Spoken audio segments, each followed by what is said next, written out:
ప్రభువునందు ప్రియమైన దేవుని పిల్లలైన మీ అందరికీ మహనీయుడు మన ప్రభు మన రక్షకుడైనటువంటి యేసుక్రీస్తు వారి నామములో నా యొక్క శుభాభివందనాలు తెలియజేసుకుంటున్నాను.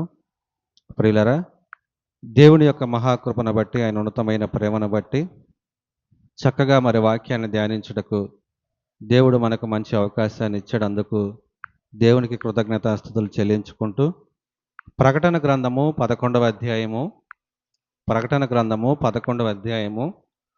3వ వచనము నుండి 11వ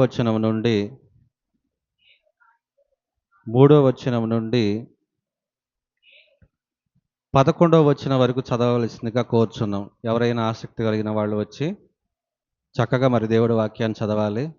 రండి, ఎవరైనా ఒకళ్ళు.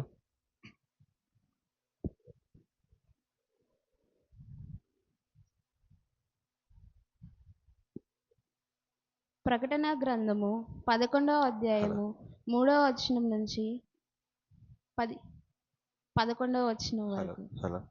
నేను నా ఇద్దరు సాక్షులకు అధికారం ఇచ్చెదను. వారు గోనెపట్ట ధరించుకొని 1260 దినములు ప్రవచింతురు. వీరు భూలోకమునకు ప్రభువైన వాని ఎదుట నిలుచుచున్న 2 ఒలీవ చెట్లను దీపస్తంభములనై ఉన్నారు. ఎవడైనను వారికి హాని చేయు నుద్దేశించిన ఎడల వారి నోట నుండి అగ్ని బయలువెడలి వారి శత్రువులను దహించి వేయును. గనుక ఎవడైనను వారికి హాని చేయ నుద్దేశించిన ఎడల అలాగున వాడు చంపబడవలెను. తాము ప్రవచింపు దినములు వర్షము కురవకుండా ఆకాశమును మూయుటకు వారికి అధికారము కలదు. మరియు వారికి ఇష్టమైనప్పుడెల్లా నీళ్లు రక్తంగా చేయుటకును నానా విధములైన తెగుళ్లతో భూమిని బాధించుటకును వారికి అధికారము కలదు. వారు సాక్ష్యము చెప్పుట ముగింపగానే అగాధములో నుండి వచ్చు క్రూరముఖము వారితో యుద్ధము చేసి జయించి వారిని చంపును. వారి శవములు ఆ మహాపట్టణపు సంత వీధులలో పడియుండును. వానికి ఉపమాన రూపకముగా సొదొమ అనియు ఐగుప్తు అనియు పేరు. అచ్చట వారి ప్రభువు కూడా సిలువ వేయబడెను. మరియు ప్రజలకును వంశములకును ఆయా భాషలు మాట్లాడు వారికిని జనములకును సంబంధించిన వారు 3 దినములున్నర వారి శవములను చూతురు. చూచుచు వారి శవములను సమాధిలో పెట్టనీయరు. ఈ ఇద్దరు ప్రవక్తలు భూనివాసులను బాధించినందున భూనివాసులు వారి గతి చూచి సంతోషించుచు ఉత్సాహించుచు ఒకనికొకడు కట్నములు పంపుకొందురు. అయితే ఆ మూడు దినముల నర అయిన పిమ్మట దేవుని నుండి జీవాత్మ వచ్చి వారిలో ప్రవేశించను గనుక వారు పాదములు ఊని నిలిచిరి. వారిని చూచిన వారికి మిగులు భయము కలిగెను. దేవుడి వాక్యం దీవించునుగాక. హలో,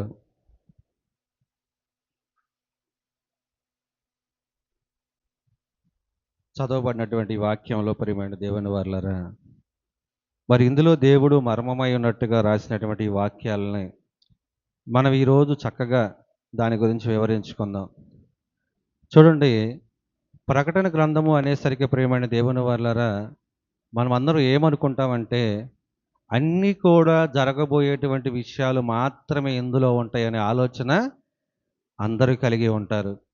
అలా అయితే ప్రియమైన దేవుని వారలారా, ఇదే ప్రకటన గ్రంథము 5వ అధ్యాయం 1వ వచనాన్ని మనం చూస్తే, మరియు లోపటను వెలుపటను వ్రాత కలిగిన 7 ముద్రలు గట్టిగా వేసి ఉన్న ఒక గ్రంథము సింహాసనమందు ఆసీనుడై ఉండు వాడిని కుడి చేత చూచి తిని, మరియు దాని ముద్రలు తీసి ఆ గ్రంథము ఇప్పుటకు యోగ్యుడు ఎవడైనా వాడెవడని బలిష్ఠుడైన ఒక దేవదూత బిగ్గరగా ప్రచురింపగా చూచి తిని. అయితే పరలోకమందు కానీ భూమి మీద కానీ భూమికి క్రింద కానీ ఆ గ్రంథము విప్పుటకైనను చూచుటకైనను ఎవనికిని శక్తి లేకపోయెను. ఆ గ్రంథము విప్పుటకైనను చూచుటకైనను యోగ్యుడు ఎవడునూ కనబడనందున నేను బహుగా ఏడ్చుచుండగా, అంటే అక్కడ పద్మాస్ దీవుల్లో ఉన్నటువంటి యాహోను గారు ప్రియమైన దేవుని వారలారా, ఆయన ఏం చేస్తున్నాడంటే దేవుడు చూపించినటువంటి ఆ యొక్క దర్శనాలు అన్నీ కూడా చూస్తా ఈ యొక్క ప్రకటన గ్రంథాన్ని రాయటం జరిగింది. ఆ రాసేటప్పుడు ఆ దేవదూత వచ్చి చూపించేటప్పుడు అక్కడ ఏమని స్వరం వింటున్నాడు? లోపట గాని వెలుపట గాని వ్రాత కలిగిన 7 ముద్రలు గట్టిగా వేసి ఉన్న ఒక గ్రంథం ఒకటి ఉందంట. ఆ గ్రంథాన్ని విప్పుటకు యోగ్యుడు ఎవరు కూడా కనబడటం లేదని ఆయన ఏం చేస్తున్నాడు? ఏడ్చుచున్నాడు. అంతలోకి దేవదూత ఏమని మాట్లాడుతుందో చూడండి. దేవదూత ఏమని మాట్లాడుతుందో చూడండి. పెద్దలలో ఒకడు, ఏడవకము, ఇదిగో దావీదుకు చిగురైన యోధా గోత్రపు సింహము 7 ముద్దలను తీసి ఆ గ్రంథమును విప్పుటకై జయము పొందినని నాతో చెప్పాను. దావీదు చిగురైన అన్న చోట ఒకటని వేసి కింద ఏమనుందో చూడండి, వేరైన. అంటే ఈ దావీదు చిగురు అనేటువంటి ప్రవచనం అనేది ఎవరికి నెరవేరుతుంది? ప్రభు అయినటువంటి యేసుక్రీస్తు ద్వారా నెరవేరుతుంది.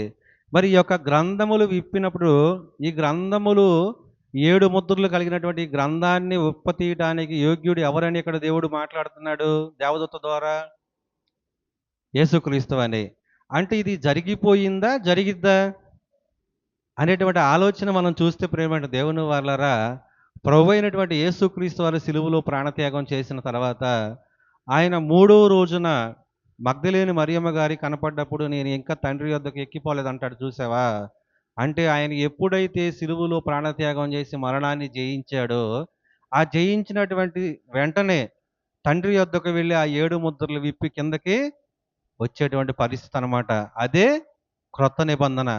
మరి ఈ విషయాలన్నీ కూడా మనం ఆలోచిస్తే ప్రేమ దేవుని వాళ్ళరా, ఈ ప్రకటన గ్రంథములో అన్నీ కూడా జరగవలసినవే ఉంటాయా? జరిగిపోయినవి కానీ జరిగేవి కానీ జరగబోయేవి కానీ 3 ఉంటాయని ఆలోచిస్తే 3 కూడా ఉంటాయి అన్నమాట. అలాగే మనం ఈ ప్రకటన గ్రంథం చదివేటప్పుడు కూడా ఎలా చదవాలి? సందర్భానుసారంగా చదవాలి. 66 పుస్తకాలు కలిగినటువంటి ఈ బైబిల్ ఏదైతే ఉందో ఈ ప్రకటన గ్రంథాన్ని ప్రక్కన పెడితే మిగిలిన 65 పుస్తకాలు సారం గనక మనకు తెలిస్తే ప్రకటన గ్రంథంలో ఉన్న ప్రతి విషయం కూడా మనకు తేలికగా అర్థమవుతుంది ప్రియమైన దేవుని వాళ్ళరా. అలాగే మనం చూసుకుంటే ఇదే ప్రకటన గ్రంథము 7వ అధ్యాయము 14వ అధ్యాయము 1వ వచనాన్ని చూడండి. 14:1 మరియు నేను చూడగా ఇదిగో ఆ గొర్రెపిల్ల సియోను పర్వతము మీద నిలవబడి ఉండెను. ఎవరు ఆ గొర్రెపిల్ల? గొర్రెపిల్ల ఎవరికి సాదృశ్యం? ఒకవేళ ప్రకటన గ్రంథంలో ఉన్నటువంటి ప్రతిదీ కూడా అందులో ఉన్నటువంటి చిత్రాలు కానీ రూపాలంకరంగా రాసినటువంటి పదాలు కానీ ఉన్నవి ఉన్నట్టుగా మనం తీసుకున్నాం అనుకోండి, మరి ఇక్కడ గొర్రెపిల్లని కూడా గొర్రెపిల్లగా మనం తీసుకుందామా?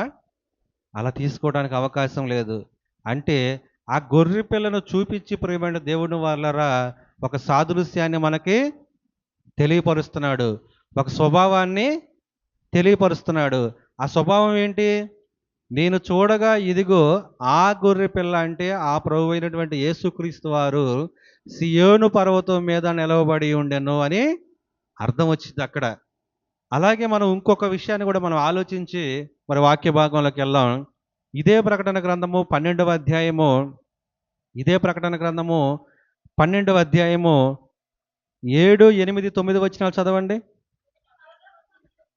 అంతట పరలోకమందు యుద్ధము జరిగెను.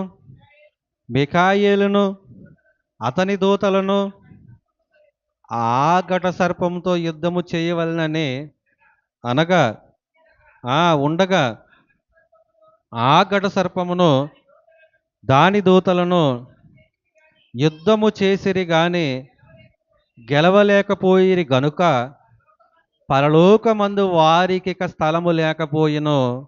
కాగా సర్వలోకమును మోసపుచ్చుచు అపవాదనియు సాతాననియు పేరుగల ఆది సర్పమైన ఆ మహాఘట సర్పము పడద్రోయబడెను. ఇది ఎప్పుడు జరిగింది? ఈ సృష్టి అంతా సృజింపబడక మునిపే పరలోకంలో తండ్రి అయినటువంటి దేవుడి దగ్గర జరిగినటువంటి సందర్భం ప్రియమైన దేవుని వాళ్ళరా. అంటే ఈ సందర్భాన్ని బట్టి మనం ఏం ఆలోచించాలి? ఆల్రెడీ ఇందులో జరిగిపోయినటువంటి సందర్భాలు కూడా రాయబడి ఉన్నాయి. జరిగేటువంటి సందర్భాలు కూడా రాయబడి ఉన్నాయి. రాబోయే కాలంలో జరిగేటువంటి విషయాలు కూడా రాయబడి ఉంటాయి. ఈ మూడిటిని మనం ఆలోచిస్తూ ఈ యొక్క ప్రకటన గ్రంథాన్ని మనం చదివినట్లయితే మనకు చాలా ఈజీగా అర్థమవుతుందన్నమాట. ఇప్పుడు చూడండి, ప్రకటన గ్రంథము 11వ అధ్యాయము 3, 4, 5 వచనాల్లో ఏమని ఉంటుంది? నేను నా ఇద్దరు సాక్షులకు అధికారం ఇచ్చేదను. అంటే ఎవరో ఇద్దరు సాక్షులు ఉన్నారంట. వారికి ఏముంది? అధికారం ఉంది. వారు గోనె పట్ట ధరించుకొని 1260 దినములు ప్రవచింతురు. ఇక్కడ ఒక ఏం రాశాడు ఇక్కడ? 1260 దినములు అంటే 1260 రోజులు ప్రవచిస్తారని అక్కడ రాయబడి ఉంది. మరి ఈ యొక్క 1260 రోజులు మనం అలాగే తీసుకున్నామా? దేవుడు రూపాలంకరణగా కొన్ని పదాలను అక్కడ రాయించడం జరుగుతుంది ప్రియమైన దేవుని వాళ్ళారా. అలాగే ముందుకు వెళితే ఏమని ఉంటుంది?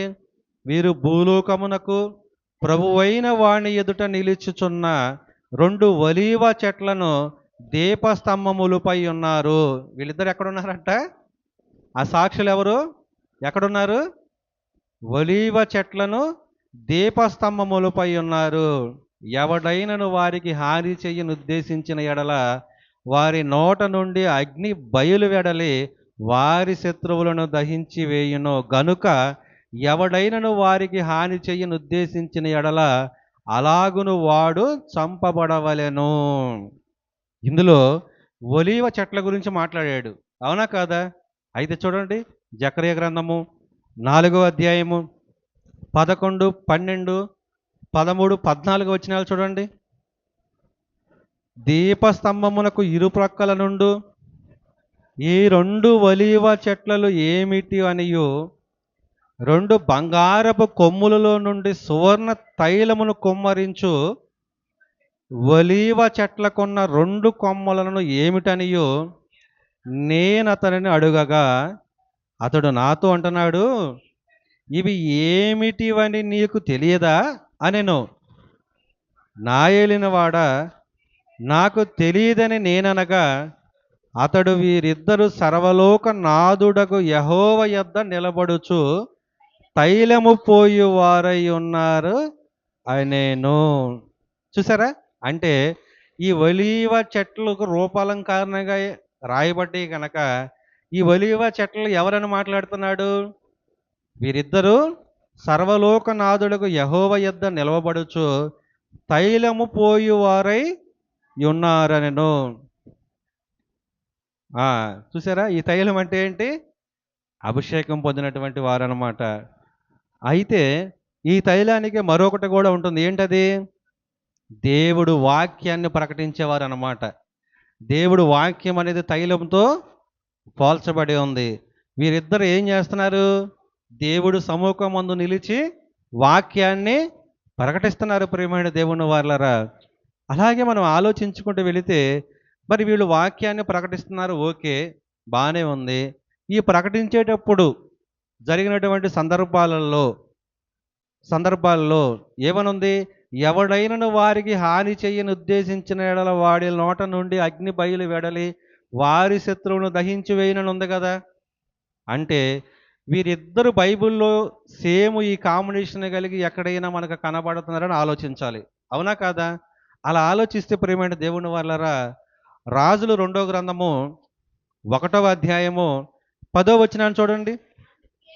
అందుకు ఏలియా, ఇదిగో నేను దైవజనునైతే అగ్ని ఆకాశము నుండి దిగి వచ్చి నిన్ను నీ 50 మందిని దహించెను గాక అని 50 మందికి అధిపతి అయిన వానితో చెప్పగా అగ్ని ఆకాశము నుండి దిగి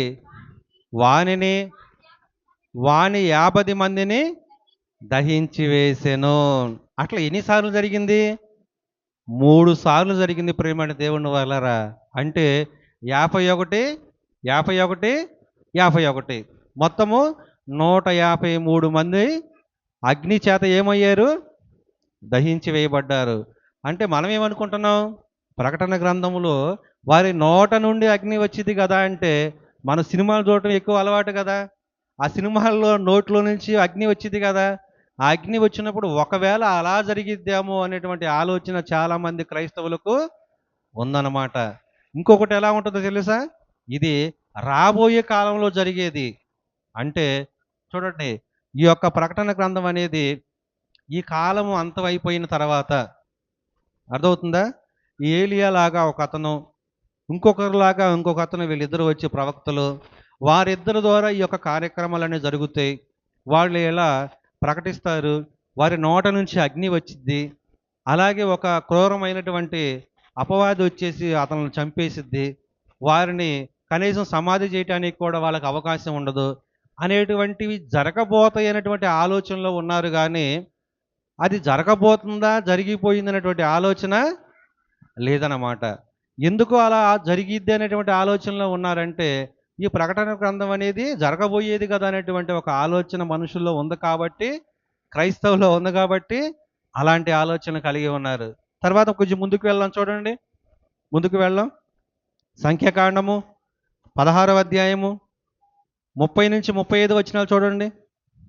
సంఖ్యాకాండము 16వ అధ్యాయము 30 నుండి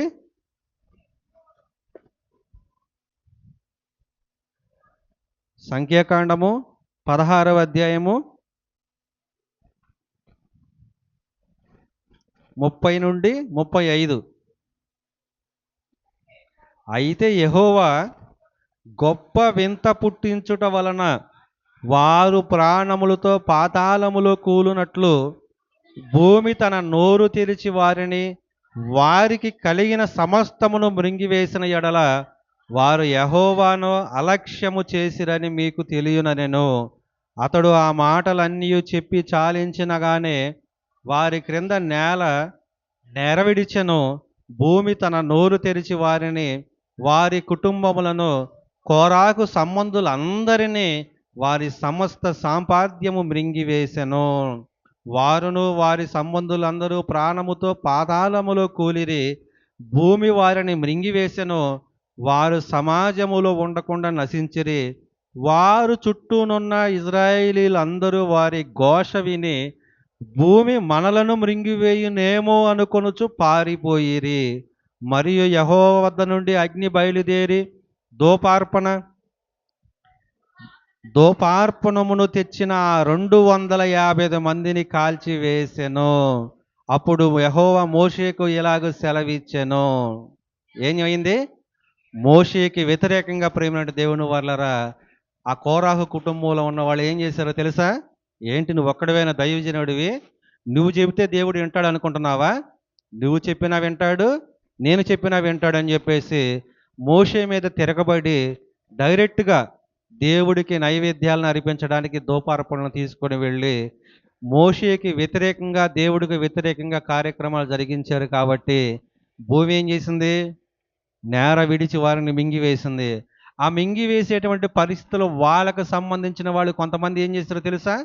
అమ్మో, ఇక్కడే గనక ఉంటే ఈ భూమి నేర విడిచి మమ్మల్ని కూడా లోపలికి లాగేసుకుంటుందేమో అని భయపడి వాళ్ళు పారిపోవడానికి ప్రయత్నం చేశారనమాట. ఆ సమయంలో అగ్ని దిగి వచ్చి ఏమైంది? వాళ్ళకు సంబంధించిన వారందరినీ కూడా కాల్చివేసింది. ప్రేమైన దేవుని వాళ్ళరా, అంటే ఇక్కడ ఎవరు కనపడుతున్నారు? ఇంకొకళ్ళు మోషే గారు కనపడుతున్నాడు. అంటే ఇద్దరు సాక్షుల్లో ఒకళ్ళు ఎవరు? ఏలియా గారు. ఇంకొకరెవరు? మోషే గారు.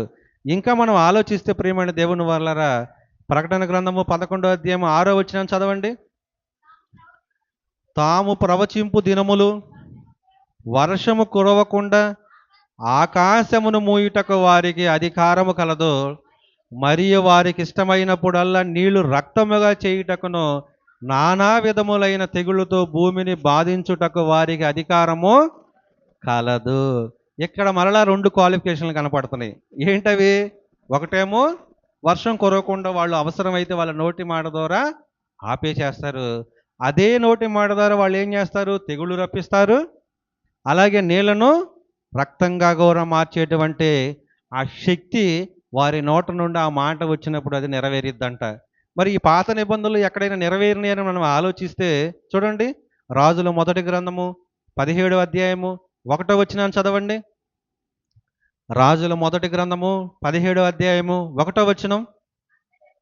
అంతటా గిలాదు కాపరస్తుల సంబంధియును తిష్బీయుడనైన ఏలియా ఆహాబు నొద్దకు వచ్చి, ఎవని సన్నిధిని నేను నిలవబడి ఉన్నానో ఇజ్రాయేలు దేవుడైన యెహోవా జీవము తోడు, నా మాట ప్రకారము గాక ఈ సంవత్సరములో మంచైనను వర్షమైనను పడదని ప్రకటించెను. ఏమైంది ఇక్కడ? ఏలియా గారు ఏమని ప్రవచించారు? ఆహాబు అనేటువంటి ఆమె ఏం చేసింది? ఎక్కడికి వెళ్ళి ప్రకటించాడు? గిలాదు కాపురస్తుల సంబంధియగు తిష్బీయుడైన ఏలియా ఆహాబు నొద్దకు వెళ్ళాడు. అంటే ఈ ఆహాబు నొద్దకు ఎందుకు వెళ్ళాడో తెలుసా? ఆమె చాలామంది అబద్ధ ప్రవక్తలను పోగు చేసి దేవునికి విరుద్ధమైనటువంటి కార్యాలు జరిగిస్తుందన్నమాట. ఏలియాకి ఏమైంది? కోపం వచ్చేసింది. అసలు దేవుడు చెప్పని వాటిని ఎందుకు ఈమె చేయిస్తుందని చెప్పి అక్కడికి వెళ్ళి ఆహాబుతో ఏమని మాట్లాడుతున్నారు తెలుసా? ఇదిగో, ఈ సంవత్సరం వర్షం పడదు, మంచు కూడా కురవదు. ఒకవేళ మంచు పడింది అనుకోండి, పంటలు సకాలంలో పండుతాయి. తెలుసా మీకు? తెలుసా? నోవాకు జలప్రళయం వచ్చేంత వరకు భూమి మీద వర్షం అనేది అస్సలుగా లేదు. మరి ఎలా పంటలు పండినాయి?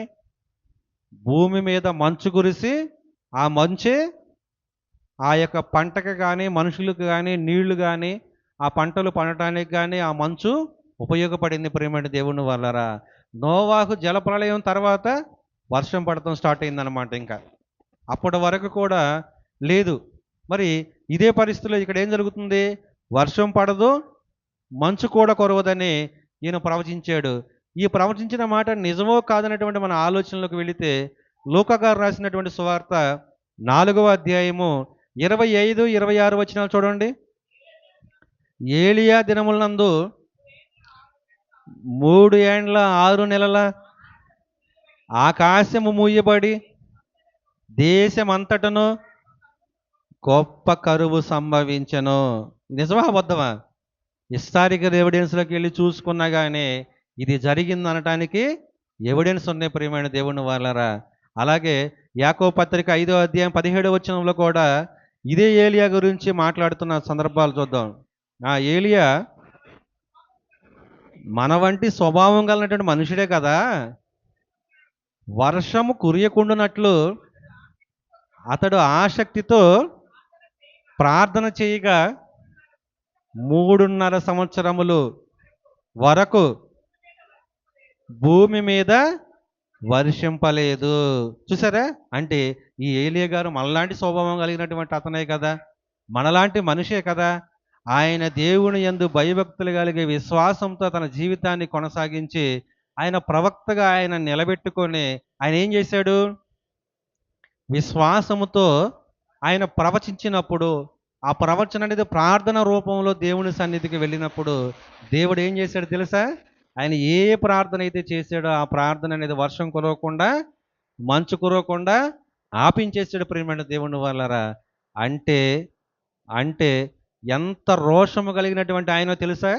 ఏలియనటువంటి ఆయన దేవుడి కోసం, అంటే నిజమైనటువంటి దేవుడి కోసం రోషం కలిగి బ్రతికినటువంటి ప్రవక్తల్లో మెయిన్ ఎక్కువ రోషం కలిగినటువంటి ఆయనే ఈ ఏలియా గారు అన్నమాట. అలాగే మనం చూడండి, ఇంకొకరి గురించి ఆలోచిస్తే నిర్గమకాండము 7వ అధ్యాయము 17వ వచనాన్ని చూడండి. కాగా యెహోవా ఆజ్ఞ ఏదనగా, నేను యెహోవానని దీనిని బట్టి నీవు తెలుసుకుందువని యెహోవా చెప్పుచున్నాడు. 8 చూడండి, 17 చదివారు కదా. 20, 21 కూడా చూడండి. యెహోవా ఆజ్ఞ పంపించినట్లు మోషే అహరోనులు చేసిరి. అతడు ఫరో ఎదుటను అతని సేవకుల ఎదుటను తన కర్రను పైకెత్తి ఏటి నీళ్లను కొట్టగా ఏటి నీళ్ళన్నీ రక్తముగా మార్చబడెను, ఏటిలోని చేపలు చచ్చెను, ఏరు కంపు కొట్టెను, ఐగుప్తీయులు ఏటి నీళ్లు త్రాగలేకపోయిరి, ఐగుప్తు దేశం అన్నంతట రక్తము ఉండెను. చూసారా? అంటే ఎవరి ద్వారా ఎవరిలో ఈ యొక్క ప్రవచనాలు నెరవేరుతున్నాయి?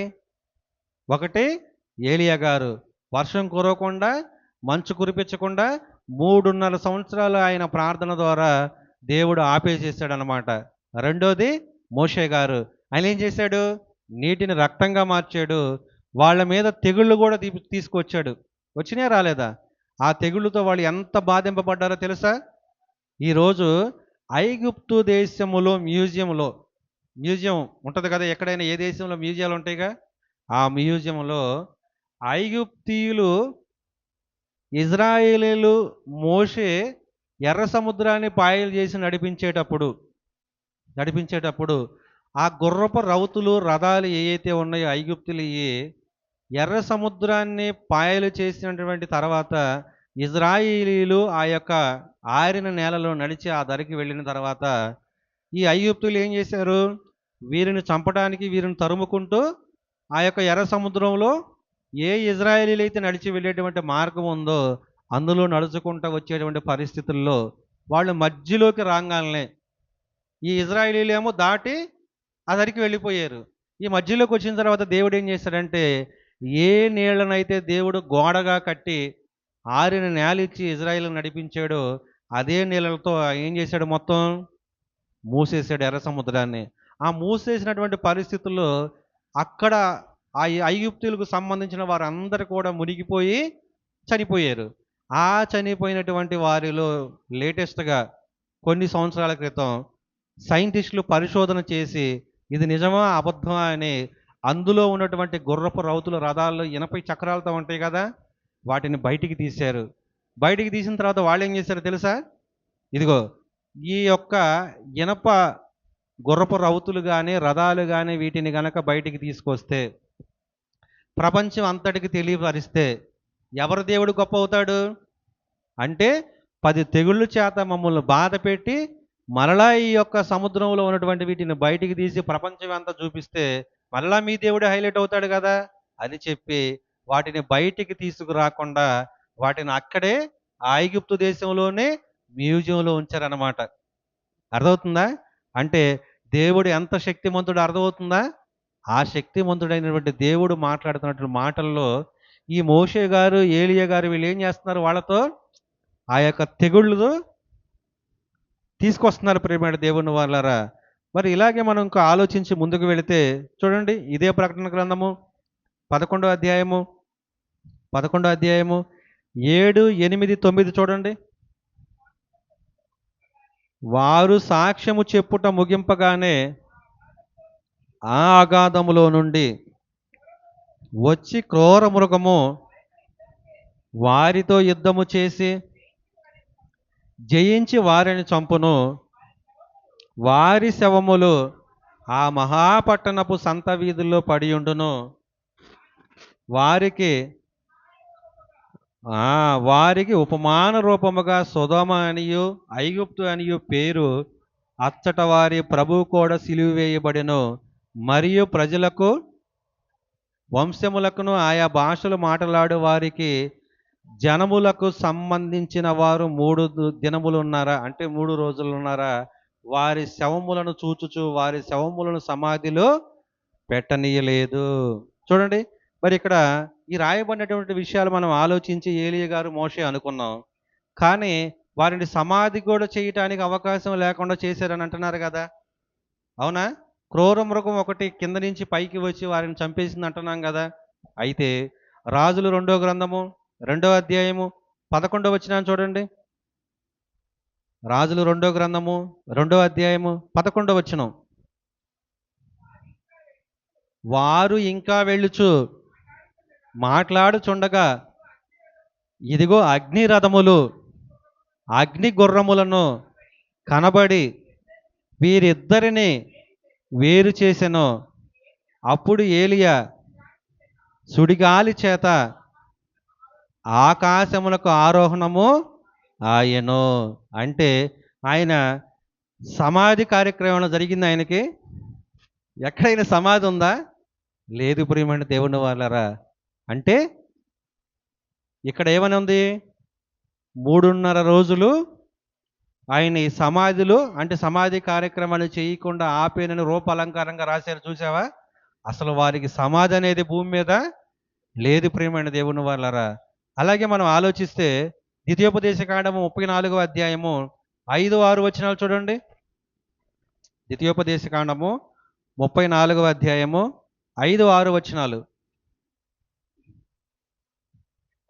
యెహోవా సేవకుడైన మోషే యెహోవా మాట చొప్పున మోయాబు దేశములో మృతి నొందెను. తర్వాత ఆ, ఉమ్, ఎక్కడ పాతి పెట్టబడ్డాడు? లోయలో. చూడండి. అయితే 34 ఏం చదువుతున్నారు ఇప్పుడు? ఎక్కడ వరకు చదివారు? 6. చూడండి. బేత్పేయేరు ఎదుట మోయాబు దేశములోనున్న లోయలో అతడు పాతిపెట్టబడెను. అతని సమాధి ఎక్కడున్నదో నేటి వరకు ఎవరికి తెలియదు. చివరికి ఏం చేశాడు తెలుసా? దేవుడు ప్రియమైన దేవుని వాళ్ళరా ఏం చేశాడంటే మోషేని పైకి రమ్మన్నాడు. ఇదిగో దూరంగా ఉండి నీ జనాంగం వెళ్ళేటువంటి ఆ ప్రదేశాన్ని నీకు చూపిస్తానని చెప్పి ఈ చివరి నుండి ఆ చివరి వరకు మొత్తం ప్రదేశాన్ని అంతా చూపించి, ఇదిగో ఈ పాలు తేనె ప్రవహించేటువంటి దేశంలో నీవు నడిపించినటువంటి ఈ ఇజ్రాయేలుకి వారికి స్వాస్థ్యంగా ఇస్తాను. దానిలో నువ్వు మాత్రం అడుగు పెట్టడానికి వీల్లేదు. అయితే ఇదిగో నీ జనాంగానికి నువ్వు నడిపించినటువంటి వారికి ఇదిగో ఇది స్వాస్థ్యంగా ఇస్తానని చెప్పి కన్నులారా ఆయన చూడమని చూపించిన తర్వాత దేవుడు ఏం చేశాడు అంటే మోషేకి మరణ శాసనాన్ని రాశాడు అనమాట. అంటే ఇక నీవు ఇప్పటి వరకు చేసినటువంటి పని చాలు. ఇంక నీవు నెమ్మది పొందు స్థలములో చక్కగా హాయిగా నువ్వు సెద తీర్చుకోవడానికి, అంటే నీవు సుఖపడటానికి, సుఖం అనుభవించడానికి ఇక నీకు నీ అవకాశం ఇస్తానని చెప్పి నీ బదులు నీ శిష్యుడైనటువంటి యెహోషువకి ఇవన్నీ కూడా నేను అప్పచెప్పి ఆయన ద్వారా మిగిలిన కార్యక్రమాలు జరిగించడాన్ని దేవుడు మోషేతో మాట్లాడడం జరిగిందనమాట. అలాంటి పరిస్థితులు ప్రియమైన దేవుని వాళ్ళరా అక్కడ ఉన్నటువంటి చాలా లోయలు ఉన్నాయి. ఆ లోయల్లో ఎక్కడ మోషే అనేటువంటి ఆయన్ని సమాధి చేశారో ఈ రోజు కూడా ఎవరికి తెలియదనమాట. అందుకే ఇక్కడ ప్రకటన గ్రంథంలో ఏమని రాయబడి ఉంది? కనీసం సమాధి చేయటానికి కూడా అవకాశం లేకుండా చేసిద్ది అపవాది అనేటువంటి విషయాన్ని తెలియపరుస్తున్నాడు అనమాట. ఇలా మనం ఆలోచించుకుంటూ వెళితే ఆ మిగిలిన భాగాన్ని కూడా చూద్దాం. మిగిలిన భాగాలను కూడా ఇదే ప్రకటన గ్రంథము 11వ అధ్యాయము. ఆ ఇద్దరు ప్రవక్తలు భూనివాసులను బాధించినందున భూనివాసులు వారు గతి చూచి సంతోషించుచు ఉత్సాహించుచు చూడండి చూడండి మోషే గారు చనిపోతే ఎవరు సంతోషిస్తారు? ఐగుప్తీయులు సంతోషిస్తారు. అవునా కాదా? మోషే గారికి ఎవరైతే విరుద్ధంగా ఉన్నారో వారు సంతోషిస్తారు. మరి ఏలియా గారు చనిపోతే ఎవరు సంతోషిస్తారు? ఎవరైతే ఆహాబు సంతతి వారు ఉన్నారో ఈయన ఏం చేశాడు తెలుసా? 400 మంది అబద్ధ ప్రవక్తల్ని చంపించేశాడు ప్రియమైన దేవుని వాళ్ళరా. ఈ రోషం కలిగినటువంటి దైవ సేవకుడు లేకపోతే ఆ ఆహాబ్ అనేటువంటి ఆమె చేసినటువంటి ప్రతి విషయాన్ని కూడా అడ్డు అనేది లేకుండా ఉంటుందని మరి ఆమె సంతోషించిద్దా లేదా? ఉండిదా లేదా? ఆ విషయాన్ని తెలియపరుస్తున్నాడు అనమాట. తర్వాత చదవండి.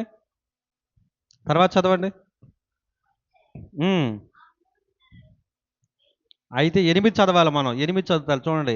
వారి శవములు ఆ మహాపట్టణం సంత వీధిలో పడి ఉండను. వారికి ఉపమాన రూపముగా సుధామనియు ఐగుప్తనియు పేరు అచ్చట వారి ప్రభువు కూడా సిలువ వేయబడెను. అంటే వీళ్ళిద్దరికీ మరలా యేసుక్రీస్తు వారికి లింక్ కలుస్తుంది చూడండి. అవునా కాదా? అంటే ఇక్కడ మళ్ళీ వీళ్ళిద్దరి మధ్యలో ఎవరు రావాలి? యేసుక్రీస్తు వారు రావాలి. చూడండి యోహాను సువార్త 19వ అధ్యాయము 20వ వచనాన్ని చదవండి. యోహాను సువార్త 19వ అధ్యాయము 20వ వచనం. యేసు సిలువ వేయబడిన స్థలము పట్టణమునకు సమీపమై ఉండెను. అది హెబ్రీ, గ్రీక్, రోమా భాషలో రాయబడి ఉండెను గనుక యూదులలో అనేకులు దానిని చదివిరి. అయితే అక్కడే ఉంటుంది చూడండి, ఈ పేతురు గారు వాళ్ళు ఏం చేస్తారంటే పర్ణశాల కట్టాలని చెప్తారు. యోహాను సువార్త 19:20 చూసారా? 19వ అధ్యాయము.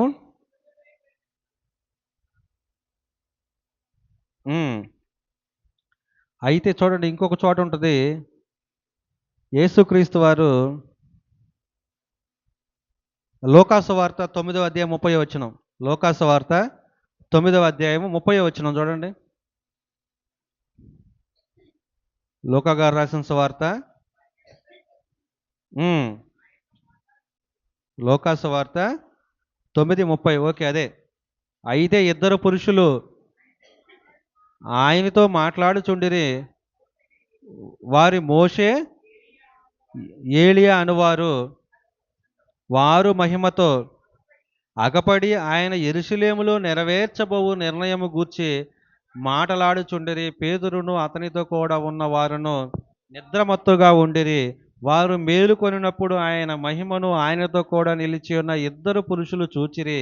ఆ ఇద్దరు పురుషులు ఆయన యొద్ద నుండి వెళ్ళిపోచుండగా పేతురు యేసుతో, ఏలినవాడా, మనం ఇక్కడ ఉండుట మంచిది. నీకొకటియు, మోషేకొకటియు, ఏలియాకొకటియు 3 పర్ణశాలలు మేము కట్టుదామని తాను చెప్పినది తాను ఎరగకయే చెప్పెను. ఏమవుతుంది ఇక్కడ? చనిపోయిన వారు తిరిగి మరలా లెగుస్తారని చెప్పి ప్రవచనం ఉంది కదా. ఆ ప్రవచనం మరి తిరిగి లేచారా లేదా వీళ్ళు?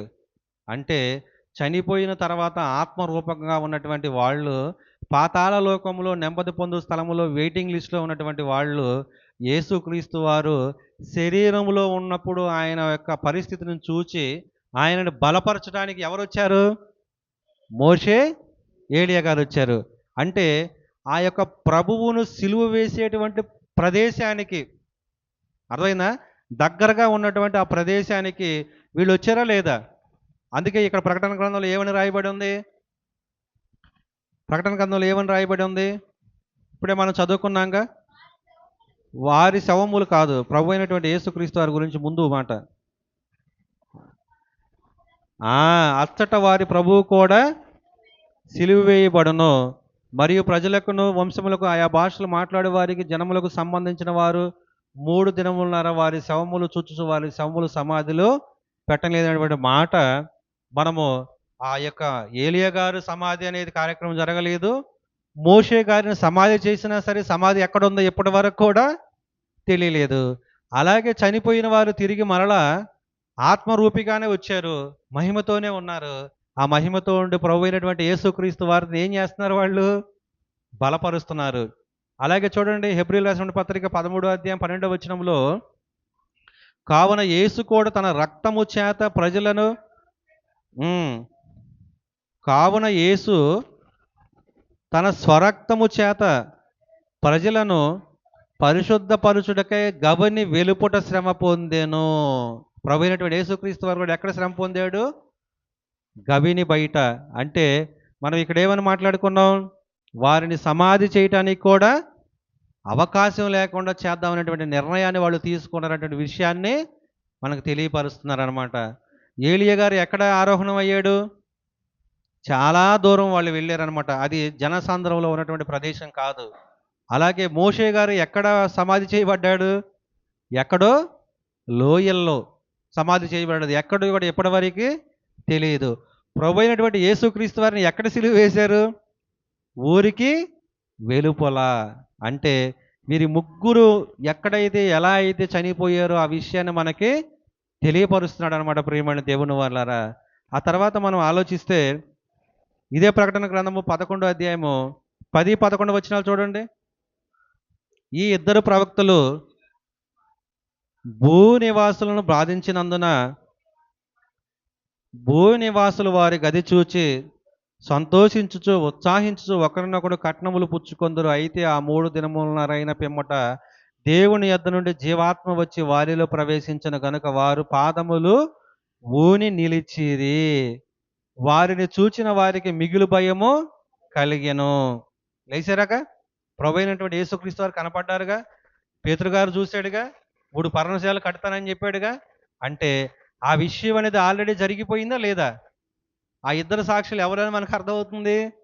మోషే, ఏలియా గారు. ప్రియమైన దేవుని వాళ్ళారా, అలాగే చూడండి మలాకి గ్రంథము 4వ అధ్యాయం 5వ వచనం. మలాకి గ్రంథము 4వ అధ్యాయము 5వ వచనం చదవండి. యెహోవా నియమించిన భయంకరమైన ఆ మహాదినము రాకమునుపు నేను ప్రవక్తయగు ఏలియాను మీ యొద్దకు పంపుదును. చూసారా? అంటే ఆ మహాదినము రాకమునుపు ఏలియాను మీ యొద్దకు పంపిస్తానన్నాడు కదా, అవునా కదా? ఇప్పుడు మనం అనుకున్నట్టుగా ఏలియా వచ్చి అందరితో యుద్ధం చేసి ఆ నోటి ద్వారా నిప్పులు ఆ యొక్క అగ్నిని కురిపిస్తాడా? కాదు ప్రియమైన దేవుని వాళ్ళారా. దానికి చూడండి, మనం ఇదే లూకా గారు రాసిన సువార్త 1వ అధ్యాయము 17వ వచనం చదవండి. మరియు అతడు తండ్రుల హృదయమును పిల్లల తట్టుకు అవిధేయుల నీతిమంతుల జ్ఞానము అనుసరించుటకు నిలిపి నింపి ప్రభు కొరకు ఆయత్తుపడి ఉన్న ప్రజలను సిద్ధపరచుటకై ఏలియా యొక్క ఆత్మయు శక్తియు గలవాడై ఆయనను ముందుగా వెళ్ళును. ప్రభు అయినటువంటి యేసుక్రీస్తు వారికి ఆయన మార్గమును సిద్ధపరచడానికి ఎవరు వెళ్ళారు ముందు? బాప్తీసమిచ్చు యోహాను గారు. ఆ బాప్తీసమిచ్చు యోహాను గారి స్వభావం ఏంటి? ఏలియా యొక్క స్వభావం అన్నమాట. ఆయన ఏలియా అనేటువంటి ఆయన ఏం చేస్తాడు? ఎంతమంది ఉన్నా సరే ప్రియమైన దేవుని వాళ్ళారా, ఆయన దేవుడు మాటను చెప్పడానికి ఎక్కడ కూడా భయపడడు. అలాగే ఈయన కూడా ఏం చేశాడు? శాస్త్రులు పరిశీలన వాళ్ళని కూడా సర్ప సంతానమా, రాబోవు ఉగ్రత నుండి మిమ్మల్ని తప్పించేవాడెవడు అని అన్నాడా లేదా? అంత మాట వారిని అన్నారంటే వాళ్ళు ఊరుకుంటారా? అయినా సరే ఆయన ఎంత డేరుగా అన్నాడో తెలుసా? ఏలియా వంటి ఆయన స్వభావం అనేది ఈ యొక్క బాప్తీస్మిచ్చు యోహాను గారిలో ఉంది కాబట్టి ఆయన ఎలా మాట్లాడగలిగాడు? అంత డేరుగా మాట్లాడగలిగాడు అన్నమాట. అలాగే హేరోదిని ఏం చేశాడు? హేరోది అంటే భార్య, ఫిలిపు ఒక భార్య తన సహోదరి భార్యని ఏం చేసింది? హేరోది అనేటువంటి ఆయన ఏం చేశాడు? దగ్గర తీసుకున్నాడు. అక్కడికి వెళ్ళి ఈయన ఏమని మాట్లాడాడు? నువ్వు చేసేది తప్పు, దాన్ని సరిచేసుకోమని రాజుతోనే మాట్లాడాడంటే అంత ధైర్యం అనేది ఆయనకి ఎక్కడి నుంచి వచ్చింది? ఈ ఏలియా లాంటి స్వభావం అనేది, ధైర్యం అనేది, ఆ యొక్క విధానం అనేది ఆయనలో ఉంటుందని ముందుగానే దేవుడు ఈ యొక్క మలాకి గ్రంథములో ఆయన ప్రవచించాడు. కాబట్టి ఆ ప్రవచించినటువంటి రీతిగా బాప్తీస్మిచ్చు యోహాను గారు ఏలియా లాంటి స్వభావాన్ని, లక్షణాలు కలిగి అక్కడ దేవుని యొక్క మార్గాన్ని ముందుగా సిద్ధపరచడానికి వెళ్ళాడు ప్రియమైన దేవుని వాళ్ళారా. అలాగే మనం ఆలోచిస్తే చూడండి, ద్వితీయోపదేశకాండము 18వ అధ్యాయము 16వ వచనం చూడండి. ద్వితీయోపదేశకాండము 18వ అధ్యాయం 16వ వచనం. నా వంటి ఒక ప్రవక్త అన్నట్టు చూడండి అక్కడ. ద్వితీయోపదేశకాండం 18వ అధ్యాయం 16వ వచనంలో మధ్యలో మాట,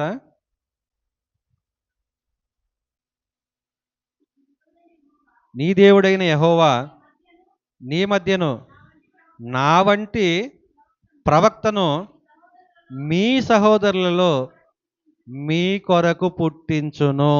ప్రవచనం ఉందా లేదా? మరి ఎక్కడ నెరవేరింది ఇది అని ఆలోచిస్తే అపోస్తుల కార్యాలు 3వ అధ్యాయము 22, 23, 26 చదవండి. మోషే ఇట్లనెను, ప్రభువైన దేవుడు నా వంటి ఒక ప్రవక్తను మీ సహోదరులో నుండి మీ కొరకు పుట్టించును. ఆయన మీతో ఏమి చెప్పిననో అన్ని విషయములో మీరు ఆయన మాట వినవలెను. ఆ ప్రవక్త మాట వినని వాడు ప్రజల్లో ఉండకుండా సర్వనాశనమగునని అనేను. తర్వాత చూడండి మనం 26 చూడండి. దేవుడు తన సేవకుని పుట్టించి మీలో ప్రతి వానిని వాని దుష్టత్వం నుండి మళ్లించుట వలన మిమ్మల్ని ఆశీర్వదించుటకు ఆయనను మొదట మీ వద్దకు పంపినని చెప్పాను. మోషే మరలా నా వంటి సేవకుడిని మీలో పుట్టిస్తానన్నాడు కదా. ఎవరు ఆయన? ప్రభు అయినటువంటి యేసుక్రీస్తు వారి ప్రియమైన దేవుని వాళ్ళారా. మోషే గారు ఏం చేశాడు? దేవుని చేత ఎన్నుకోబడ్డాడు. అవునా కాదా? అవునా కాదా? ఎన్నుకోబడ్డాడా లేదా? అంటే ఐగుప్తు దేశంలో ఉన్నటువంటి దేవుని ప్రజలను నడిపించడానికి మోషే ఎన్నుకొని పుట్టించబడ్డాడు కదా. అలాగే ప్రపంచ మానవాళి ప్రజలందరినీ వారి పాపముల నుండి రక్షించడానికి యేసుక్రీస్తు వారిని దేవుడు ఎన్నుకున్నాడా లేదా? అవునా కాదా? తర్వాత చూడండి. అలాగే ప్రభు అయినటువంటి యేసుక్రీస్తు వారు భూమి మీద ఉన్నటువంటి మనిషికి తండ్రి అయినటువంటి దేవుడికి మధ్యవర్తిగా ఉన్నాడా లేదా? పాత నిబంధనలో కూడా ఆ ఇజ్రాయేలీలకి తండ్రి అయినటువంటి దేవుడికి మధ్యవర్తిగా ఎవరున్నారు? మోషే ఉన్నాడు పాత నిబంధనలో. క్రొత్త నిబంధనలో యేసుక్రీస్తు వారు ఉన్నాడు. అలాగే పాత నిబంధనలో వాళ్ళు ఎక్కడున్నారు? చెరలో ఉన్నారు. ఆ చెరలో నుంచి విడిపించడానికి విమోచకుడిని పుట్టించాడు మోషే అనేటువంటి ఆయన్ని. ప్రపంచ మానవాళి పాపములో ఉన్న వారిని రక్షించడానికి విమోచకుడైన యేసుక్రీస్తు వారిని ఇప్పుడు పుట్టించాడు అనమాట. అలాగ మనం ఆలోచిస్తే మోషే ప్రవక్త కాదా? అవును. యేసుక్రీస్తు వారు కూడా ప్రవక్త అనబడ్డాడా లేదా? ప్రవక్త అనబడ్డాడు ప్రియమైన దేవుని వాళ్ళారా. తర్వాత మోషే గారు అద్భుతాలు చేశాడా లేదా? నీటిని రక్తంగా మార్చాడా? కప్పల్ని, ఈగల్ని, అనేక రకాలైనటువంటి శ్రమలు పెట్టాడా లేదా ఐగుప్తు దేశం వాళ్ళని? అన్ని తెగులు రప్పించాడా లేదా? అలాగే కర్ర కింద పడేస్తే పాము అయిందా? చెయ్యి లోపల పెట్టుకుంటే కుష్టి వచ్చిందా? మరలా ఆ యొక్క కింద పడేసిన కర్ర ఏదైతే పాము అయిందో దాన్ని తోక పట్టుకోగానే మరలా కర్ర అయింది. ఏ చెయ్యి అయితే కుష్టి రోగం వచ్చిందో మళ్ళీ అదే చేతిని మరలా లోపల పెట్టుకొని బయటికి తీస్తే చెయ్యి నార్మల్గా అయిపోయింది. అంటే అద్భుతాలు చేశాడా లేదా? ఎర్ర సముద్రాన్ని పాయలు చేశాడా లేదా? మన్నాను కురిపించాడా లేదా? మరి ఆ ఏం చేశాడు? నీళ్ళను రప్పించాడు బండన కొట్టి. అవునా కాదా? ఎన్ని అద్భుత కార్యాలు మోషే చేశాడు. అలాగే ప్రభు అయినటువంటి యేసుక్రీస్తు వారు కూడా ఎన్ని అద్భుత కార్యాలు చేశాడు. వినలేని వారికి వినటానికి చెవులు వినటానికి పనిచేసేలా చేశాడా? మోగవారిని మాట్లాడిచ్చాడా? దెయ్యాలను వదలగొట్టించాడా? అలాగే కుంటివారిని నడిపించాడా? కళ్ళు లేని వారికి కంటి చూపునిచ్చాడా? మరి ఆహారాన్ని పెట్టాడా? అంటే ఎన్ని అద్భుత కార్యాలు చేశారు. వీళ్ళిద్దరికి పోలిక అనమాట ప్రియమైన దేవుని వాళ్ళారా. అలాగే పాత నిబంధన ధర్మశాస్త్రం అనేది ఎవరి ద్వారా వచ్చింది? మోషే గారి ద్వారా వచ్చింది. క్రొత్త నిబంధన అనేది కృప ఎవరి ద్వారా వచ్చింది? ప్రభు అయినటువంటి యేసుక్రీస్తు వారి ద్వారా వచ్చింది. అలాగే ఒక ప్రమాదం అనేది వాళ్ళిద్దరికీ ఒకేలాగా ఉంది. ఎలాగా? మోషే బాలుడుగా ఉన్నప్పుడు ఐగుప్తు దేశంలో ఉన్నటువంటి ఫరో ఇజ్రాయేలీల్లో ఎవరైనా మగపిల్లలు పుడితే చంపేయమని ఆజ్ఞ వచ్చిందా లేదా? అలాగే ప్రభు అయినటువంటి యేసుక్రీస్తు వారు పుట్టినప్పుడు కూడా ఆ రాజుకి కలవరం వచ్చి యూదులకు రాజు పుట్టాడంట. కాలాన్ని లెక్కించుకొని 2 సంవత్సరాల లోపు పిల్లలందరిని చంపించాడా లేదా? అవునా? అంటే ఇద్దరికి ఒకే రకంగా జరుగుతుందా? తర్వాత మళ్ళీ చూడండి. నా ఇల్లు అంతటిలో నమ్మకమైన వాడని చెప్పి మోషే గారి గురించి తండ్రి అయినటువంటి దేవుడు మాట్లాడాడు లేదా? ఇదిగో ఈ ఇజ్రాయేలు ప్రజలందరూ నా జనాంగం అయితే నా ఇల్లంతటిలో నమ్మకంగా పనిచేసినటువంటి వ్యక్తి మోషే అన్నాడు. క్రొత్త నిబంధనకు వచ్చేసరికి ఆత్మానుసారంగా తండ్రి అయినటువంటి దేవుడు ఆయన ఇల్లంతటి మీద అంటే పరలోకంలో కానీ భూమి మీద కానీ ప్రపంచంలో అనేవి కనబడినటువంటి ఎక్కడైనా సరే ఆయన ఇల్లు అనేది ఉంది కాబట్టి ఆయన ఇల్లంతటి మీద నమ్మకమైన వాడుగా ఎవరున్నారు క్రొత్త నిబంధనలో? ప్రభు అయినటువంటి యేసుక్రీస్తు వారు. అవునా? అలాగే ఇంకా చూస్తే మోషే సాత్వికుడుగా ఉన్నాడా లేదా? సాత్వికం అంటే ఆయన్ని ఇదిగో బండను కొట్టి నీళ్లు రప్పించినా మళ్ళా కాసేపటికి రెండో రోజుకి ఆయన తిడతాం మొదలు పెడుతున్నారు, సనుగుతున్నారు. మరలా ఆహారాన్ని కురిపించినా సరే మరలా ఏమంటున్నారు? రోజు ఇదే ఆహారమా? మాకు మాంసం ఉంటే బాగుంటుంది, ఉల్లిగడ్డలు ఉంటే బాగుంటాయి అని మరలా సనుగుతున్నారు. అయినా సరే ఆయన ఏం చేశాడు? సాత్వికంతో ఓర్చుకున్నాడు.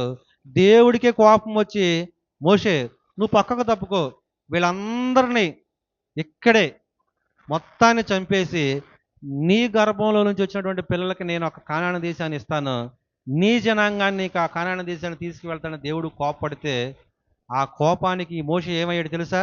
అడ్డుపడ్డాడు. అయ్యా, ముందు నా ప్రాణాన్ని తీసివేసి తర్వాత వాళ్ళ మీదకి వెళ్ళు అని ఏమన్నాడు?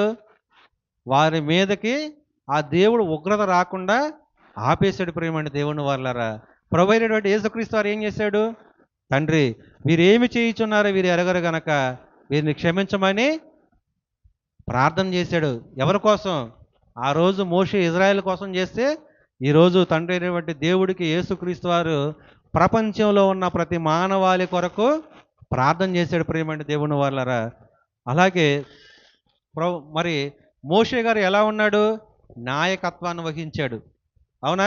నాయకత్వం అంటే 6,30,000 మంది కాలు బలం కలిగి యుద్ధానికి వెళ్ళేవారు.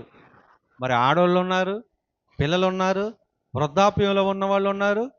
20 సంవత్సరాలు పైబడిన వారిని లెక్కేస్తేనే 6,30,000 మంది. మరి మొత్తాన్ని లెక్కేస్తే సుమారు 30 లక్షల మంది వస్తారనమాట. అవునా? 6,30,000 మంది ఏమో యుద్ధానికి వెళ్ళగలిగేవాళ్ళు. మరి చిన్నపిల్లలు, ఆడవాళ్ళు, వృద్ధాప్యంలో ఉన్నవాళ్ళు, వీళ్ళందరిని లెక్క వేస్తే 30 లక్షల మందిని నాయకత్వాన్ని వహించి ఒక్కడే తీసుకొని వెళ్ళి కానాన దేశంలో తీసుకువెళ్ళడానికి ఆయన దేవుని కొరకు శ్రమ అనుభవించడానికి సిద్ధపడ్డాడు ఆయన. అవునా కదా? మరి అలాగే ప్రపంచ మానవాళి కొరకు యేసుక్రీస్తు వారు ఏం చేశాడు? తన శరీరాన్ని సజీవ యాగంగా సిలువలో బలియాగం చేయడానికి ఎక్కడ కూడా ఆయన వెనకాడలేదు. ప్రేమండి దేవుని వాళ్ళారా, దీనిని బట్టి మనకి ఏమర్థం అవుతుంది?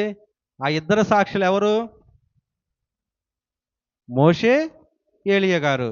ఆ ఇద్దరు సాక్షులు వర్షం కొడవకుండా ఏలియా గారు ఆపేశారు. తెగుళ్ళు రప్పించి మోషే గారు వాళ్ళని ఇబ్బంది కలగజేసి ఇజ్రాయేల్ ప్రజలను విడిపించాడు. అవునా? అలాగే వారు తిరిగి మరలా బ్రతుకుతారని ఉంది కదా, బ్రతికేరా లేదా? యేసుక్రీస్తు వారి టైంలో కనపడ్డారు కదా, యేసుక్రీస్తు వారిని బలపరిచారు కదా. అలాగే యేసుక్రీస్తు వారు, మోషే గారి స్వభావం అనేది యేసుక్రీస్తు వారిలో ఉంది. ఏలియా గారి స్వభావం ఎవరిలో ఉంది? బాప్తీసం ఇచ్చి యాహోను గారిలో ఉంది. ఓకేనా? ఈ విషయాలన్నీ మనం అర్థం చేసుకుంటే ఇది ఈ ఇద్దరు సాక్షులు అనేది ఏలియా, మోషే గారు అని మనకు అర్థమవుతుంది. ఇప్పుడు జరగబోయేదా జరిగేదా ఇది? చెప్పండి. జరగబోయేదా జరిగేదా? జరిగిపోయింది ప్రియమైన దేవుని వాళ్ళరా. జరిగిపోయిన విషయాన్ని కూడా బైబిల్లో దేవుడు రాయించాడు అన్నమాట. ఇలాంటి విషయాలను మనం మరికొన్ని గురువారం రోజు మనం మాట్లాడుకుందాం. ఓకేనా? తలలో వంచని ప్రార్థన చేస్తాం. మహాపరిశుద్ధుడైనటువంటి మా కన్న తండ్రి, నీ నామానికి కృతజ్ఞత స్తుతులు స్తోత్రములు తెలియజేసుకుంటున్నాం నాయన. తండ్రి, మీరు మాకు నాయన మంచి వాక్యాన్ని మాకు అందించి తండ్రి, మీ పిల్లలకు తండ్రి కావలసినటువంటి ఆత్మీయ ఆహారాన్ని అందించారు. అందుని బట్టి మీకు వందనములు తండ్రి. వినేటువంటి వాక్యం ద్వారా నాయన వారు ఎక్కడ కూడా తండ్రి లోకంలోకి వెళ్లకుండా ప్రభువైనటువంటి యేసుక్రీస్తు వారు ఎలా అయితే ఆయన జీవించి మా కొరకు ప్రాణత్యాగాన్ని చేశాడో నాయన, మేము కూడా తండ్రి అనేకుల కొరకు సువార్త ప్రకటించి కొందరినైనా నాయన మరి రక్షణ భాగ్యంలోకి తీసుకురావడానికి అవకాశాన్ని కల్పించడం తండ్రి. మరి ఒక ఏలియా గారు నాయన, ఆయన ఎంత తండ్రి నాయన ఇబ్బంది కలిగినా సరే, ఎవరు ఇబ్బంది పెట్టినా కూడా నాయన, ఆయన మాత్రము ఎక్కడ కూడా వెనకడుగు వేయకుండా ధైర్యంగా నాయన మరి ఆ యొక్క తప్పును ఎదుర్కొన్నటువంటి పరిస్థితులు మేము చూసాం తండ్రి. అలాంటి పరిస్థితుల్లో కూడా నాయన మేము కూడా నాయన మాకు ఎలాంటి ఇబ్బందులు కలిగినా కూడా నాయన అంత ధైర్యంగా మేము కూడా మీ యందు విశ్వాసం కలిగి ఉండటానికి సహాయం చేయండి తండ్రి. అలాగే నాయన ఆయన నమ్మకంతో తండ్రి మరి ఆయన వర్షాన్నే 3 సంవత్సరాలన్నర ఆపాడంటే నాయన అదే విశ్వాసాన్ని కలిగి మేము కూడా నాయన ప్రార్థన యందు విశ్వాసం కలిగి ఉండటానికి సహాయం చేయమని ప్రాధేయపడుతున్నాం తండ్రి. మోషే గారిని ఆయన నమ్మకంగా తండ్రి మీ ఎడల మీ యొక్క ఇంటిలో నమ్మకంగా ఉండి ఆ యొక్క సేవను కొనసాగించాడు నాయన. సాత్వికాన్ని కలిగి ఉన్నాడు తండ్రి. మేము కూడా నాయన యేసుక్రీస్తు వారిని మా ఎదుట పెట్టుకొని తండ్రి ఆ యొక్క సాత్వికాన్ని కలిగిన ఆయన యేసుక్రీస్తు వారిని పోలి నడుచుకునే విధంగా సహాయం చేయమని ప్రాధేయపడుతున్నాం తండ్రి. ఈ వాక్యం అనే ఉదక స్నానాన్ని మాకు చేయిస్తూ తండ్రి, మాలో ఉన్నటువంటి తప్పులను సరిచేస్తూ ముందుకు తీసుకెళ్తున్న విధానాన్ని బట్టి మీకు వందనములు తండ్రి. విన్న వాక్య ప్రకారంగా మా జీవితాలు మేలుకొల్పబడటానికి సహాయం చేయండి తండ్రి. ముప్పదంతలుగాను, అరవదంతలుగాను, నూరింతలుగాను ఫలాలు పొందుకోవడానికి సహాయం చేయండి నాయన. తలలో వంచినటువంటి ప్రతి బిడ్డను కూడా జ్ఞాపకం చేసుకోండి తండ్రి. వారి కుటుంబాల్లో ఉన్నటువంటి పరిస్థితులనైనా చక్కబెట్టండి తండ్రి. మానసిక క్షోభ అనుభవిస్తున్నటువంటి ప్రతి కుటుంబాన్ని కూడా నాయన మీరు దర్శించండి నాయన. ఆ కుటుంబాల్లో ఉన్నటువంటి మార్పు చెందినటువంటి ప్రతి బిడ్డను కూడా నాయన, వారికి మంచి విశ్వాసాన్ని, నమ్మకాన్ని మీ ఎడల కలిగించండి తండ్రి. చక్కగా తండ్రి కుటుంబాలన్నీ కూడా నాయన మీ యందు భయభక్తులు కలిగి జీవించడానికి సహాయం చేయండి తండ్రి. కుటుంబాలుగా కలిసి నాయన మీ సన్నిధిలో వర్ధిల్లటానికి, మీ వాక్యం వినటానికి, మీ సన్నిధికి రావటానికి సహాయం చేయండి తండ్రి. కుటుంబపు యజమానులు ఎవరైతే ఉన్నారో నాయన, వారు చక్కగా మారు మనసు పొంది తండ్రి రక్షణ భాగ్యాన్ని అనుభవించడానికి సహాయం చేయమని ప్రాధేయపడుతున్నాం తండ్రి. ఈ లోకంలో మేము నాయన ఎన్ని చేసినా కానీ వ్యర్థమే కానీ నాయన, ఆ రక్షణ భాగ్యం అనేది మేము పొందుకోకపోతే ఆ జీవితం మొత్తం వ్యర్థమని మాకు అర్థమవుతుంది తండ్రి. అలాంటి పరిస్థితుల్లో నాయన మీ వాక్యానికి విలువనిచ్చి తండ్రి, కుటుంబాల్లో తండ్రి మార్పు చెందిన వారి కొరకు తండ్రి మరి మేము ప్రార్థిస్తుండగా నాయన, మా ప్రార్థన మీరు ఆలకించమని ప్రాధేయపడుతున్నాం తండ్రి. మాటల ద్వారాను, చూపుల ద్వారాను, ఆలోచనల ద్వారాను, ప్రతి విషయంలో కూడా నాయన యేసుక్రీస్తు వారిని ముందు పెట్టుకొని మా జీవితాలు ముందుకు వెళ్ళడానికి సహాయం చేయమని ప్రాధేయపడుతున్నాం తండ్రి. అలాగే నాయన 2 రోజుల మహాసభలు తండ్రి మీ కృప ద్వారా నాయన నిర్వహించి ఉన్నాం తండ్రి.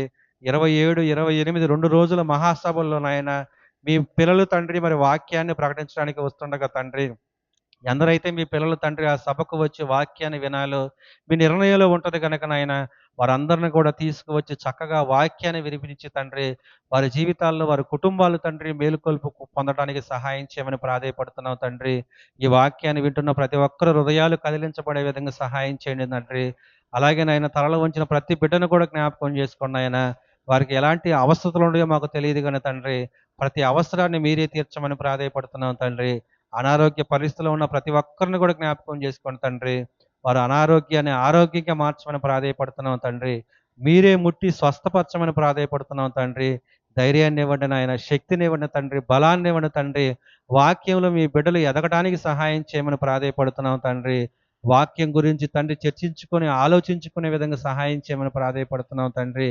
మీ కుమారుడైన యేసుక్రీస్తు వారు చేసినటువంటి త్యాగాన్ని మేము మర్చిపోకుండా తండ్రి, ఆయన మీద విశ్వాసం ఉంచి నమ్మకంతో మా జీవితాలు తండ్రి మరి ముందుకు వెళ్ళటానికి సహాయం చేయమని మా ప్రభువు మా రక్షకుడైన యేసుక్రీస్తు వారి పుణ్య నామములో ఈ ప్రార్థన అడిగి వేడుకొంచున్నాం మా కన్న తండ్రి. ఆమేన్.